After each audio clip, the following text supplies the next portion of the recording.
La descente de la Loire, c'est la troisième étape de l'expédition organisée par l'association Projet Origine.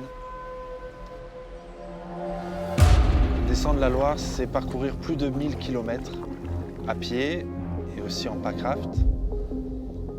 J'ai réalisé donc cette descente en 26 jours.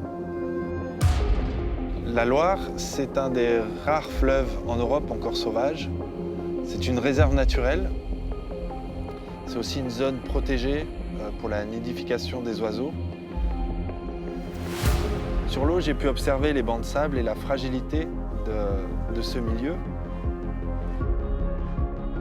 Tout au long de la descente, donc du mont Gerbier, qui est la source de la Loire, jusqu'à l'estuaire de Saint-Nazaire, j'ai vu vraiment une variété de milieux, une variété aussi dans les espèces, la faune et la flore.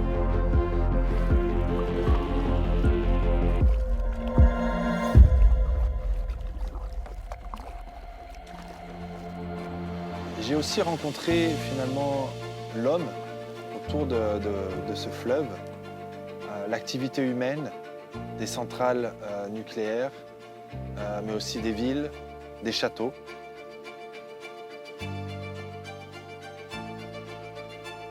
Tout au long de la descente, j'ai pu collecter sur mon chemin, donc soit sur l'eau, soit à pied, plus de 252 déchets flottants.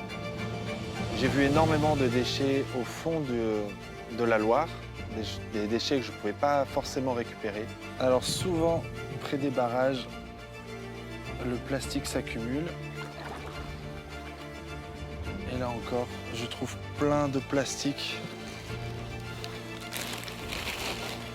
Et ça devient du microplastique. C'est vraiment tout petit, il y en a plein. Je ne peux pas tout prendre. Ouais, je pourrais y passer des heures ici. Voilà, j'ai ramassé ce que j'ai pu. Je vais continuer à avancer. Et si je vois encore des déchets, je les récupère à la volée. Tout de suite après le Tour de Corse, où j'étais dans des températures de plus de 40 degrés dans le Sirocco, je suis tout de suite allé sur la Loire, en altitude. Et là, mon corps a dû s'adapter puisque je passais de 40 degrés à 8 degrés la nuit. J'ai aussi subi des orages. La Loire a été en crue à un moment donné.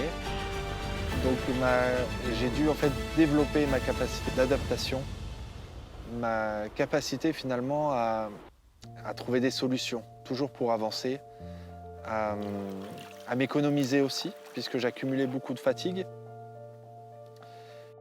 Notre association souhaite poursuivre son action, notamment auprès des enfants, dans les écoles primaires, en France et à l'étranger, mais aussi au travers d'expéditions dans des zones un peu plus sauvages, un peu plus inaccessibles, pour faire un état des lieux de la pollution plastique dans le monde.